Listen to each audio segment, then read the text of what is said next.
वगैरह वो जला दी गई है और जलाई नहीं मतलब लूटी गई है और फिर गुरुद्वारे को आग लगा दी है। और दुकान के हमारा नौकर था वो और बादल जी से वो जो गुरुद्वारे में छुपे हुए थे, दुकान किसी के घर में छुपे हुए थे, उनको भीड़ ने आए ऊपर चढ़े हैं तो उनको निकाल के काट काट के फेंक दिया।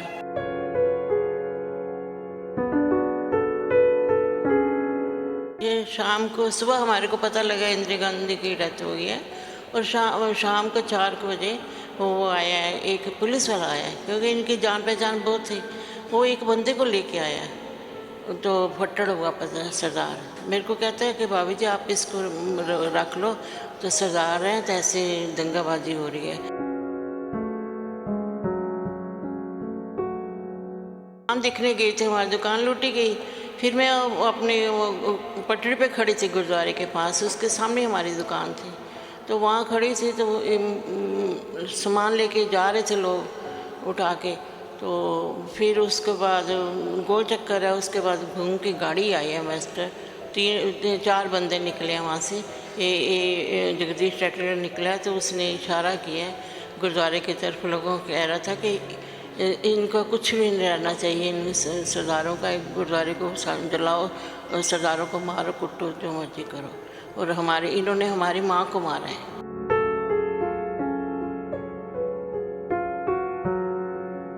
गई क्योंकि मेरे बेटे को धमकियाँ आ रही थी। मेरा बेटा जवान हो गया था तो उसको कह रहे थे कि इसको मतलब ले जाएंगे, गवाही नहीं देनी है, तो इसलिए मैंने डर के पीछे मैंने नहीं दिया।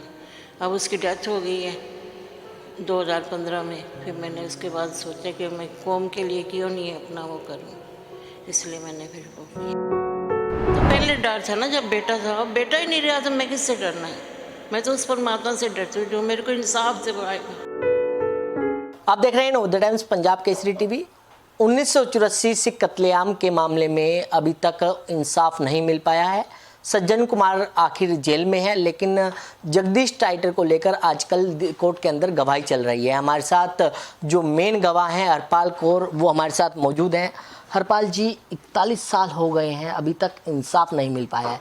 मैं ये जानना चाहूँगा कि उस समय का मंजर क्या था?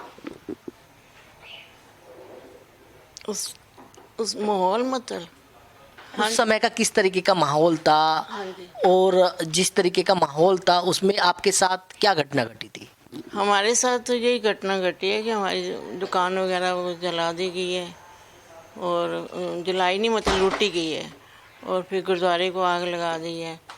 और दुकान के हमारा नौकर था वो और बादल जी से वो जो गुरुद्वारे में छुपे हुए थे, दुकान किसी के घर में छुपे हुए थे, उनको भीड़ ने आए ऊपर चढ़े हैं तो उनको निकाल के काट काट के फेंक दिया, काट काट के मार दिया दोनों को।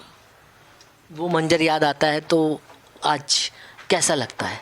अरे रोंगटे खड़े हो जाते हैं अंदर से, इतनी वो होता है दुख दर्द, मतलब इतना होता है भाई क्या वो टाइम था हमारे सरदारों के लिए। सरदारों का क्या कसूर था ये बताओ? मरती तो सारी दुनिया है, तो वो जो वो मर गया तो उसको वो नहीं हो सकता ना कुछ। आपको पहले समझ में आया कि ये हो क्या रहा है, ये सिखों को मार रहे हैं? नहीं, हमारे घर ना वो शाम को मतलब 31 तारीख है शाम को, सुबह हमारे को पता लगा इंदिरा गांधी की डेथ हो गई है और शाम को 4 बजे वो आया है, एक पुलिस वाला आया है क्योंकि इनकी जान पहचान बहुत थी। वो एक बंदे को लेके आया है तो फट्टड़ हुआ पता सरदार। मेरे को कहता है कि भाभी जी आप इसको रख लो, तो सरदार हैं तो ऐसे दंगाबाजी हो रही है। तो मैंने बोला भाई मेरा बच्चा छोटा सा, मैं नहीं रख सकती। मैं उसको हल्दी का दूध पिलाया है, मलम पट्टी की है। मैं उस पुलिस वाले को बोला है कि इसको अपने घर ले जाओ, मतलब ले जाओ, इनके घर छोड़ दो जहाँ भी रहते हैं।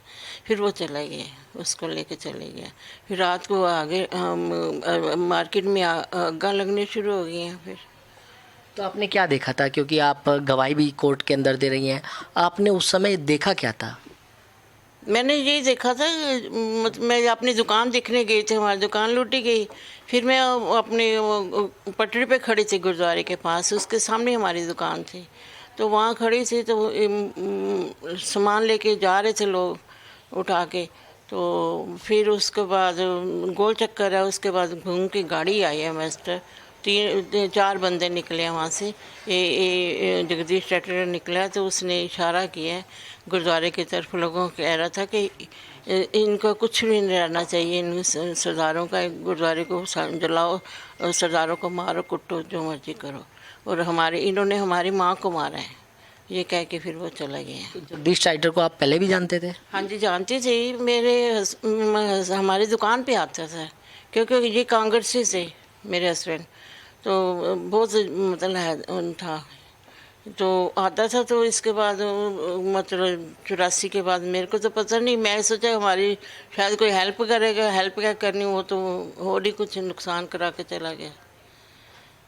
तो उसके बाद आप चुप बैठ गए या फिर हाँ जी, मतलब? मैं देखा जब उन्होंने मतलब ऐसे बोला है, तो भीड़ को बोला है, तो मैं तो अपना घबरा गई, मैं तो फिर अपने घर उधर चली गई जहाँ छुपे हुए थे। फिर मैं उधर चली गई, फिर वहाँ जाके बैठ गई। गवाही देने में इतनी देर क्यों लगाई आपने? देर मैंने इसलिए लगाई क्योंकि मेरे बेटे को धमकियाँ आ रही थी।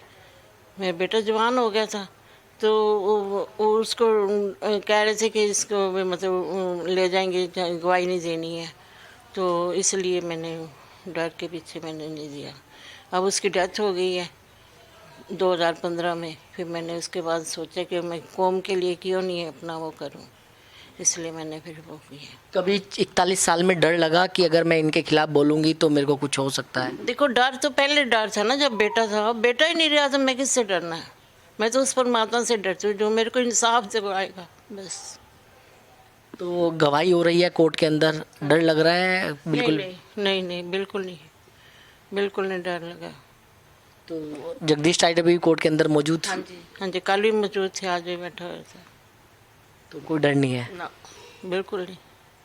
लेकिन लगता नहीं कि 41 साल इतना लंबा इंतजार इंसाफ के लिए? हाँ जी, वो इंसाफ इसलिए हुआ है ना, धमकी आ रही थी बेटे के लिए, धमकी आ रही थी, इसलिए मैंने बोला नहीं है। जब उसकी डेथ होगी तो फिर मैंने नेचुरली फिर करना था, इसलिए।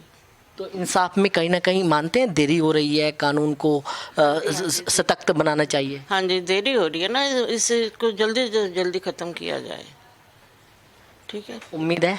हाँ जी, बिल्कुल उम्मीद है, हमारे को बिल्कुल उम्मीद है, इनको फांसी ही होगी। तो बिल्कुल ये थी हरपाल कौर जिन्होंने खास बातचीत की, क्योंकि ये 1984 के अंदर जिस तरीके से पुल बंगस के अंदर गुरुद्वारे को आग लगा दी गई थी, तो उस वाले मामले में मेन गवाह हैं। दिल्ली से कमल कुमार कंसल, नवोदय टाइम्स, पंजाब केसरी टीवी।